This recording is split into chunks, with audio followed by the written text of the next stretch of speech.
What made your dad suddenly stop caring about you? My dad was the kind of dad who wore my terrible friendship bracelets to his business meetings. We went camping every month and worked on his old Mustang every Sunday. He always knew exactly what to say when life got hard. But then something happened and suddenly, my dad was a complete stranger living in our house. Out of nowhere, he stopped coming to my games, even when we were going to the playoffs.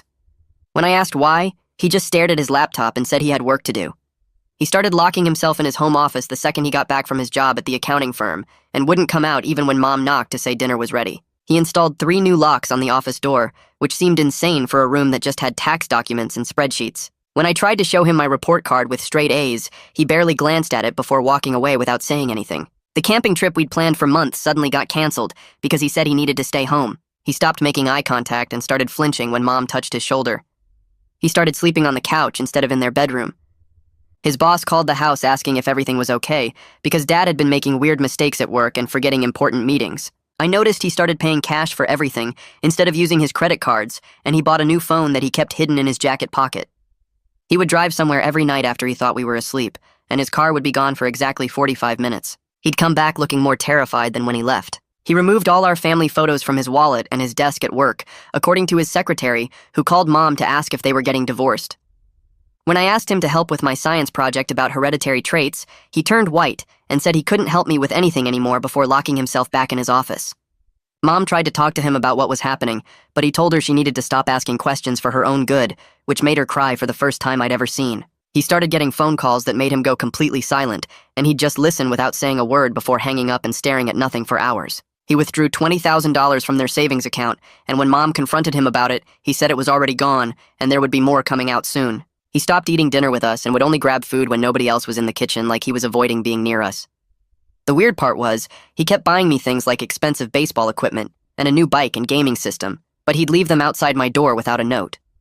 He started writing letters and sealing them in envelopes with our names on them, but keeping them locked in a safe he'd installed in the office closet. He changed all his passwords and removed Mom from their joint bank accounts, saying it was for protection, but wouldn't explain protection from what. When my birthday came, he didn't even acknowledge it until midnight when he left a card under my door that just said, "I'm sorry for everything that's about to happen." I started following him on those 45-minute drives and discovered he was going to the same abandoned warehouse on the edge of town.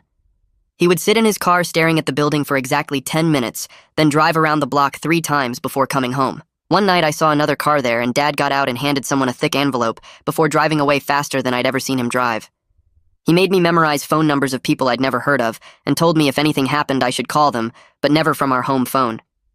He taught me codes for different situations, like if I ever heard him say the word lighthouse, it meant I needed to leave immediately and go to my uncle's house no matter what.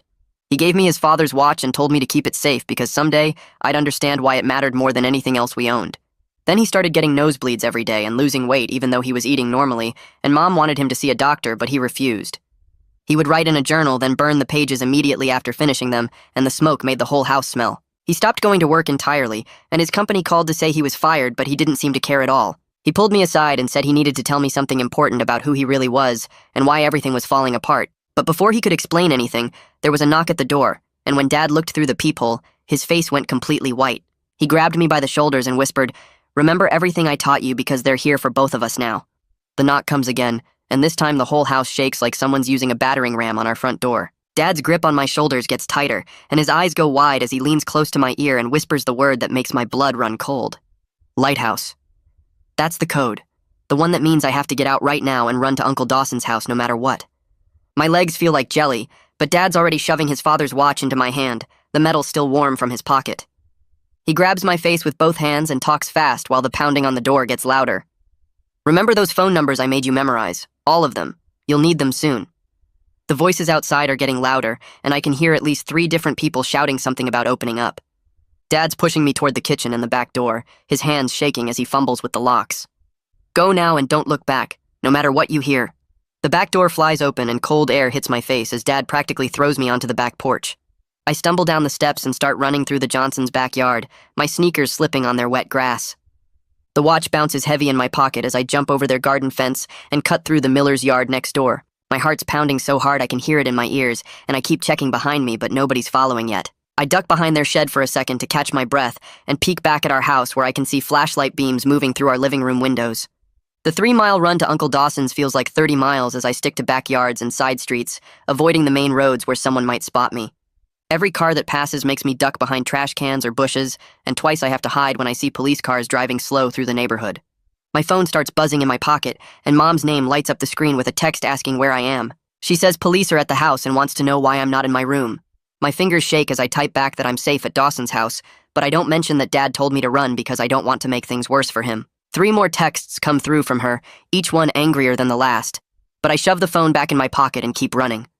Uncle Dawson's porch light is on when I finally stumble up his front steps, gasping for air and soaked in sweat even though it's cold outside. He must have heard me coming because the door opens before I can knock, and he's standing there in his bathrobe looking confused.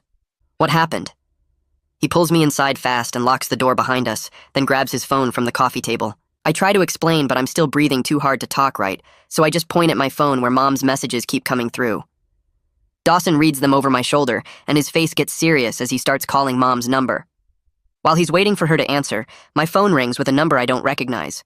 I almost don't answer, but something makes me pick up, and a woman's voice comes through clear and professional. "This is Detective Joanna Robles with the police department, and I need to speak with you about your father's situation." Her tone sounds fake nice, like she's trying to act friendly, but really she just wants information. She says we need to meet right away to discuss some important matters about Dad, and asks if I can come to the station. I look at Dawson, who's shaking his head at me while still holding his phone to his ear trying to reach Mom. "I can't meet with you without my mom there." The detective starts pushing harder, saying this is time sensitive and we need to talk immediately, but Dawson takes my phone from me. "This is Dawson Nelson, the boy's uncle, and he won't be meeting with anyone until his mother and a lawyer are present." He hangs up on her and hands my phone back, just as Mom finally answers his call. I can hear her yelling through his phone from across the room, mad that I left without telling her and demanding to know what's going on. She's at our house with the police and there's some kind of argument happening about why Dad sent me away. Dawson tries to calm her down, but she keeps switching between being angry at me for leaving and being angry at the police for scaring me. He tells her I'm safe and that we'll figure everything out in the morning, but she wants me home right now. The detective calls my phone 2 more times, but Dawson tells me not to answer, and we spend the rest of the night sitting in his living room waiting for updates from Mom. I barely sleep on his couch, jumping at every car that drives by and checking my phone every few minutes for news about Dad. The next morning, Dawson drives me home in his truck, and the whole street looks different, like something bad happened and left a mark on everything. Our front door is wide open and there's yellow tape across the doorway that Dawson has to move, so we can go inside. The house feels wrong, like strangers went through everything and put it back in slightly different places. Mom's sitting at the kitchen table with her head in her hands, still wearing the same clothes from yesterday. She looks up when we walk in, and I can see she hasn't slept at all, her eyes red and puffy from crying. She pulls me into a hug that's so tight it hurts, then pushes me back and starts yelling about how scared she was when she couldn't find me. After she calms down, she explains that the police showed up with a warrant for Dad's arrest about something at his accounting firm. They went through his office and took boxes of papers and his computer, leaving everything else a mess. She says Dad must have seen them coming up the street because he slipped out the back right before they knocked, which is why he sent me away. The police asked her a million questions about where Dad might go and who he might contact, but she didn't have any answers for them. They want to talk to me too, but Mom told them they'd have to wait until we got a lawyer, which made them angry, but they couldn't do anything about it. She shows me Dad's office where the 3 locks he installed are broken and hanging off the doorframe. His desk drawers are all pulled out and empty, and there are gaps on the bookshelf where they took certain files. The safe in his closet is open and empty, except for those sealed letters with our names on them, which the police apparently weren't interested in. Mom says they were looking for specific documents related to his work at the accounting firm and some client accounts that had problems.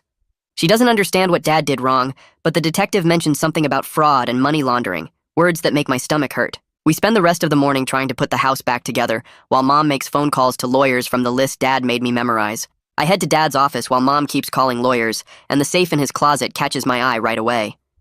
The door hangs open, but there's a smaller safe built into the wall that the cops didn't touch, and I can see white envelope edges through the gap at the bottom. Mom comes in behind me, and we both stare at it because neither of us knows the combination, and those letters with our names written in Dad's handwriting are right there, but we can't reach them. She tries Dad's birthday and our anniversary dates, but nothing works, and she kicks the wall in frustration before walking out. Later that morning, Mom spreads bank statements across the kitchen table and circles the $20,000 withdrawal in red marker 3 times. Her hands shake as she shows me the mortgage payment is due next week, and we only have enough for 2 more months if Dad took more money out somewhere else. She keeps doing math on a notepad, and the numbers never add up right, and I can see she's trying not to cry again. At the school the next day, everyone already knows about the cops at our house and kids whisper when I walk past their lockers. My coach pulls me aside during lunch and asks why I missed practice yesterday and if everything's okay at home. I tell him I had a family emergency, but he says I need to show up or I'll lose my spot on the team for playoffs. I can't focus in any of my classes and keep checking my phone for messages from Mom or news about Dad. After school, I grab my bike and ride straight to the warehouse on the edge of town where Dad went all those nights. Fresh tire tracks cut through the dirt leading to the main door, and there's a new padlock that wasn't there when I followed Dad last week. I take pictures with my phone of everything, including the tire patterns and a cigarette butt near the door that's still fresh. As I'm leaving the warehouse area, a black sedan appears in my mirror and stays exactly 3 cars behind me, no matter which way I turn. I make 4 right turns in a row, and the car follows every single one, so I know they're definitely following me. I duck into a convenience store and pretend to look at magazines while watching through the window. The sedan parks across the street and just sits there with the engine running for 20 minutes until I buy a soda and wait longer. Finally, it drives away, and I wait another 10 minutes before getting back on my bike and taking a different route home. That night, after Mom goes to bed, I sit at the kitchen table with Dad's watch and run my fingers over every part of it. The back has tiny scratches that might be a pattern, and the crown pulls out further than normal watches do. Something about it feels important beyond just being my grandfather's old watch, but I can't figure out what Dad wanted me to find. 2 days later, I'm at the coffee shop near school doing homework when Detective Joanna Robles walks in and sits down across from me without asking.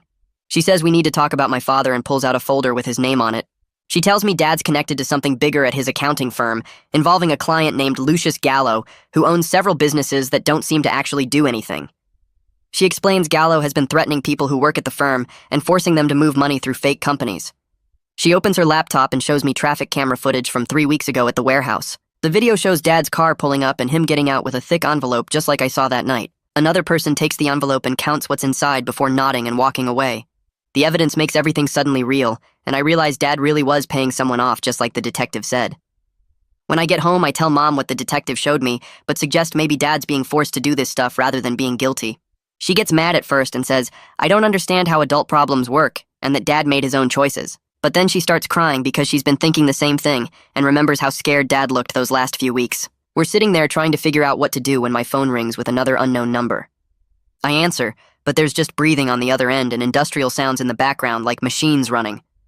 I grab Dawson's phone he left when he visited yesterday and record the call on it while holding both phones together. Later, Dawson and I listen to the recording, and he identifies the machinery sounds as the same equipment they use at the warehouse district for loading trucks. The next morning, Dawson pulls back the curtain in his living room and freezes, pointing at a black sedan parked 3 houses down with its engine running. He walks closer to the window and squints at the car's rear bumper where a white barcode sticker catches the morning sun, the kind rental companies put on their fleet vehicles. He tells me whoever's watching us is professional enough to use rentals that can't be traced back to them, and we need to start being way more careful about where we go and who we talk to. I grab my backpack and tell Mom I'm going to the school, but instead I bike to our garage where Dad's old Mustang sits under a dusty cover that hasn't been touched in weeks. The trunk pops open with the spare key Dad kept hidden in the wheel well, and I run my hands along the edges of the trunk mat until my fingers catch on something taped underneath. It's a folded piece of paper with Dad's handwriting showing a bus station locker number, 247, and half a combination written out, the first 3 numbers 14-7-23, but the rest is missing like he wanted to make sure only someone who knew him well could figure out the rest. I remember Dad's thing about important dates and try his birthday backwards, which doesn't work. Then Mom's birthday, then finally my birthday reversed, and the lock clicks open. Inside the metal locker sits a single envelope taped to the back wall with a date written on it 2 days from now. And a message in Dad's careful printing that says, if I'm reading this, wait until this date to come back because it won't be safe before then.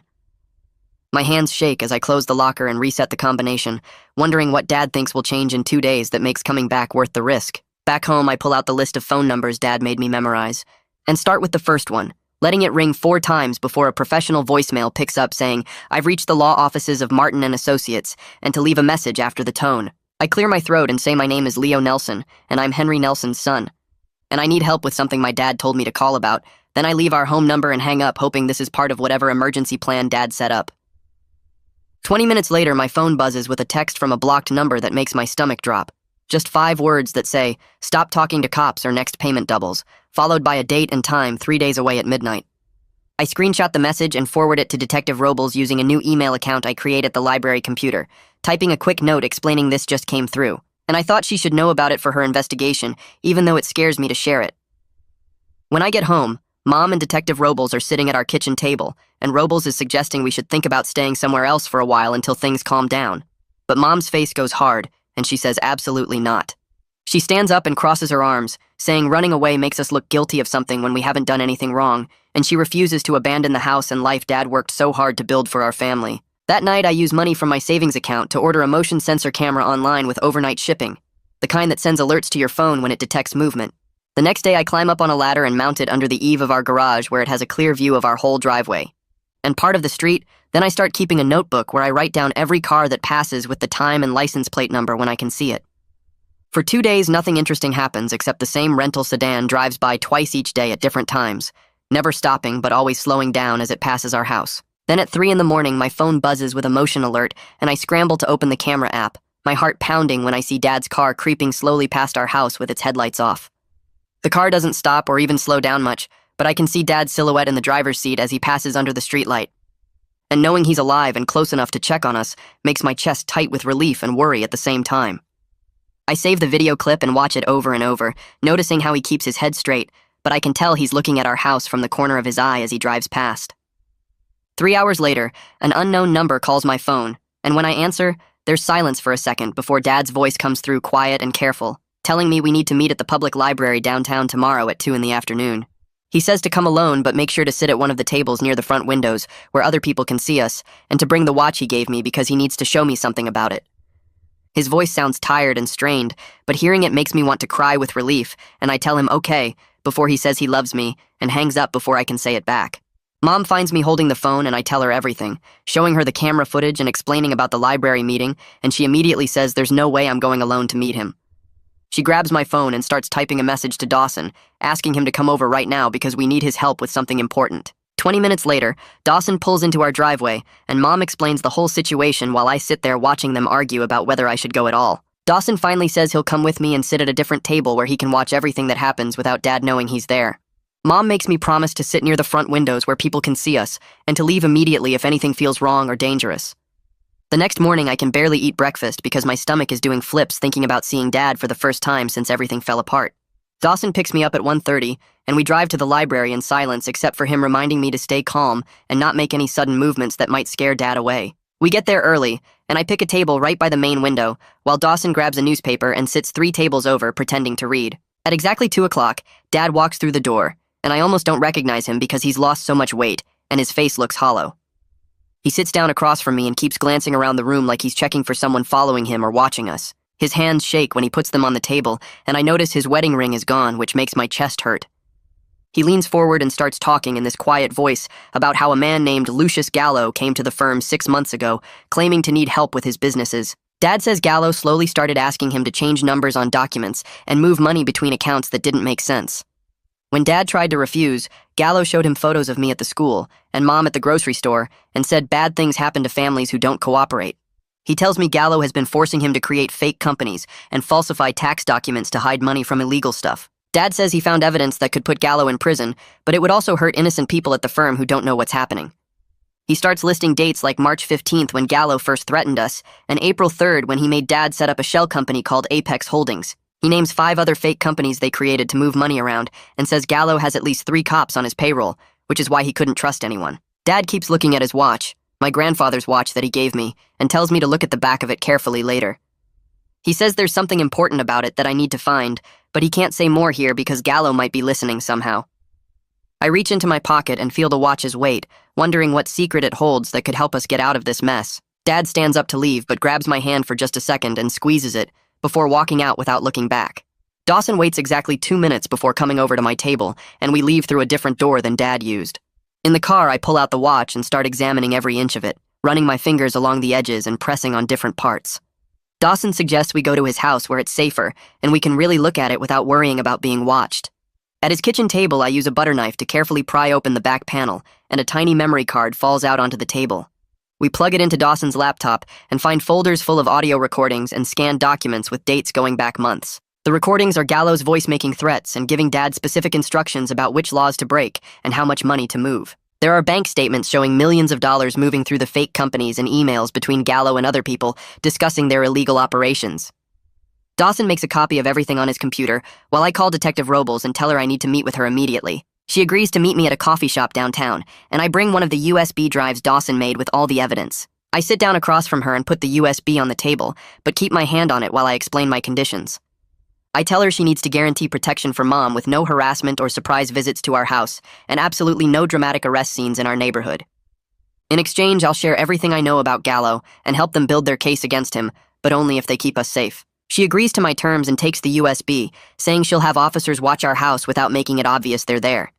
That evening, we're eating dinner when the phone rings and Mom answers it, but immediately goes pale and holds it away from her ear. We can all hear a recording playing of someone screaming in pain, and then Gallo's voice comes on saying nothing else needs to be said. He hangs up and we all just sit there staring at each other, knowing this is his way of warning us to stay quiet or someone gets hurt. Dawson helps me copy the memory card files to multiple USB drives, and we spend the next hour finding places to hide them. We put one in a safety deposit box at the bank and another in a plastic bag that we bury in Dawson's backyard under his shed. Mom finds me in my room later organizing all the evidence and starts yelling about keeping secrets from her after everything we've been through. I finally show her some of the recordings from Dad's watch, where Gallo specifically threatens to hurt me and her if Dad doesn't cooperate. She stops being angry when she hears Gallo describe exactly how he would make us disappear and sits down on my bed looking defeated. She says we need to work together from now on and stop trying to protect each other by keeping secrets because that's what got us into this mess.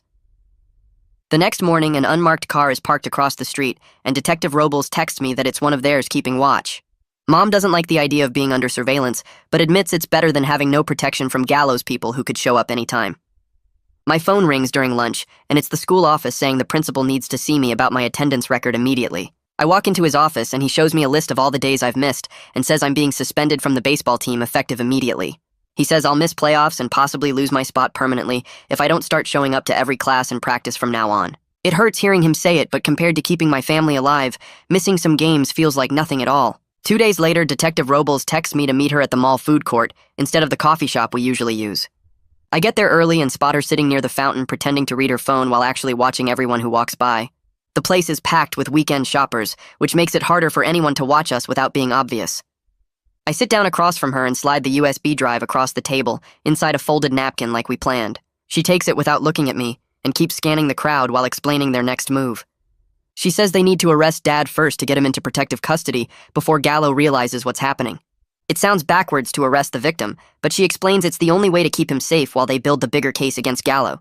She tells me it has to happen soon because Gallo is getting suspicious about all the police activity around our neighborhood. I hate the idea of Dad being arrested, but understand it's better than him ending up dead in that warehouse. The next morning, I'm eating breakfast when the local news comes on, showing footage of police cars outside Dad's old accounting firm. The reporter says an unnamed accountant was arrested for embezzlement and fraud involving millions of dollars in fake transactions. They don't say Dad's name, but everyone at the school already knows because gossip spreads fast in our small town. Kids start looking at me different in the hallways, and teachers give me these sad smiles like someone died. My phone starts blowing up with texts from people I haven't talked to in months, asking if the rumors are true. That night, we're watching TV when we hear scratching sounds at the back door like someone's trying to pick the lock. Mom grabs the phone to call 911 while I peek through the kitchen window and see a dark figure messing with the door handle. The patrol car that's been watching our house pulls up within seconds, and the person takes off running through our backyard. The officer checks the door and shows us deep pry marks in the wood where someone tried to force it open. He says they'll increase patrols, but we all know Gallo's people will just wait for a better opportunity. Mom spends the next day at a lawyer's office downtown, filling out paperwork to legally separate her finances from Dad's accounts. She comes home with red eyes from crying and a stack of documents that will protect our house and her income if Dad's assets get frozen. The lawyer told her it's just temporary, but we all know nothing about this situation feels temporary anymore. She signs paper after paper at the kitchen table while I make dinner because she's too upset to cook. 3 days later, Dad sends word through Detective Robles that he wants to meet at the old church on Maple Street. Mom and I drive there separately from Dawson, who follows in his truck to watch for anyone tailing us. Dad's already inside when we arrive, sitting in the back pew looking thinner than ever with dark circles under his eyes. He tells us he's ready to turn himself in, but only if the prosecutors guarantee complete immunity for Mom and me. He says he's been recording more evidence and has enough to put Gallo away for 20 years if they handle it right. For the first time in months, he looks relieved, like finally having an exit plan has lifted some weight off his shoulders. We stay for an hour going over details, and Dad gives Mom a list of bank accounts she doesn't know about with emergency money. As we're walking out of the church, my phone buzzes with a photo message from a blocked number. It's a picture of me stepping out the church door taken from across the street just seconds ago. There's no text, but the message is clear that Gallo's people are watching everything we do and want us to know it. I show it to Dawson, who immediately starts scanning the street for whoever took it, but they're already gone. The next day, I'm walking home from the school when Dawson texts me to stay where I am because someone's following me. I duck into the library and watch through the window as Dawson pulls up and gets out to confront a man in a gray jacket who's been behind me for 3 blocks. They argue on the sidewalk, and I can see Dawson getting in the guy's face while the man keeps backing up with his hands raised. The man says something about just doing his job and protecting his boss's interests, but Dawson tells him to stay away from our family or there will be problems. The guy finally gets in his car and drives off, but we both know he'll be back or someone else will take his place. 2 mornings later is when Dad's supposed to surrender at the police station at 9 o'clock sharp. Mom and I wait at home for the call saying he's in custody, but it never comes. Detective Robles shows up at our door at noon looking frustrated and demanding to know where Dad is. We check his office and find the safe wide open with all those letters he wrote sitting inside for us to find. There's one for Mom, one for me, and one for Dawson, plus a 4th one addressed to Detective Robles herself. She opens hers right there, and her face changes as she reads whatever Dad wrote about his plan. She starts pacing our living room, asking me over and over if I know where he went, but I honestly have no idea. Then it hits me that Dad's not running away, but doing something way more dangerous. I tell Detective Robles that Dad's probably trying to draw Gallo out himself, making himself bait to get evidence they need for the arrest. She stops pacing and stares at me like she's considering whether a teenager could be right about something this important. I explain that Dad knows Gallo will come after him personally if he thinks Dad's vulnerable and alone somewhere. She makes several phone calls to other detectives and finally admits my theory makes sense, even though she hates that Dad's going rogue. She tells us to stay inside with the doors locked while her team tries to figure out where Dad might set his trap. I walk back to Dad's office while they're still talking and start looking through his desk drawers for anything that might tell us where he went. Under a stack of old receipts, I find today's newspaper with the crossword puzzle half done in Dad's handwriting. The answers don't make sense at first, but then I notice certain letters are circled in red pen. WAREHOUSETONIGHT spelled out across different answers. My hands shake as I bring it to Detective Robles, who takes one look and starts making rapid phone calls. She tells someone on the other end to get surveillance units to the warehouse district immediately, but to stay hidden and not approach until they have visual confirmation. Mom grabs my arm and says we're not going anywhere near there, but I can see she's scared about what Dad might be doing. Detective Robles leaves 2 officers at our house and takes the crossword as evidence while calling for backup teams. She promises to call us the second they know anything, but warns this could take hours if Dad's really trying to draw Gallo out. Dawson shows up 20 minutes later saying Detective Robles called him to come get me. I argue that I need to stay home in case Dad calls, but Dawson physically picks me up and carries me to his truck. He drives me to his house while I bang on the window demanding to go back. His wife makes me sit on their couch and brings me water, but I can't stop thinking about Dad at that warehouse. Dawson stands by the door like a guard, making sure I don't try to leave. My phone keeps buzzing with texts from Mom saying everything's okay, but I know she's lying. 3 hours pass before Detective Robles finally calls Dawson's phone with an update. She tells him Dad showed up at the warehouse at exactly 8 o'clock, and Gallo arrived 10 minutes later. They stood in the parking lot arguing about the evidence Dad had collected, and both of them made threats. Her surveillance team got everything on camera and audio recording from their hidden positions around the building. Dad kept trying to get Gallo to admit specific things about the extortion, while Gallo demanded to know where Dad hid the original documents. Neither one would back down, and the argument got more heated with Gallo saying Dad's family would pay if he didn't cooperate. That's when a second car pulled up with 3 more of Gallo's people getting out. Detective Robles made the call not to move in because the situation was too dangerous with that many criminals together. She couldn't risk a shootout with Dad in the middle, so she ordered her team to let everyone leave and follow them separately. The surveillance teams tracked each car as they left the warehouse in different directions. Dad drove straight to a gas station and sat in his car for 20 minutes before driving around randomly. Gallo went to a bar downtown while his associates scattered to different locations across the city. An hour after the warehouse meeting, patrol units pulled Gallo over for a broken taillight 3 blocks from the bar. They found marked bills from the extortion payments in his jacket pocket during the search. The serial numbers matched the ones Dad had documented from the ATM withdrawals. Gallo got arrested without any violence since he was alone and couldn't risk making things worse. Detective Robles calls again 30 minutes later to say Dad just walked into the police station to turn himself in. He waited until he got confirmation that Gallo was in custody before surrendering. She says Dad's in handcuffs being processed, but he's safe and cooperating fully. My chest hurts thinking about Dad in handcuffs like a criminal when he was just trying to protect us. Mom arrives at Dawson's house an hour later to pick me up. We don't talk during the drive home because there's nothing to say that would make this better. The house feels empty without Dad, even though he'd been hiding in his office for months. Mom goes straight to bed while I sit in the kitchen staring at nothing. The next morning, Detective Robles comes by to explain what happens next. She says the evidence against Gallo is solid with the recordings, marked bills, and Dad's documentation. Dad's cooperation will definitely reduce his sentence, but he'll still face charges for his involvement in the fraud. She explains there are other people connected to Gallo who might want revenge, but the main threat is contained for now. The FBI is taking over parts of the case since it involves interstate financial crimes.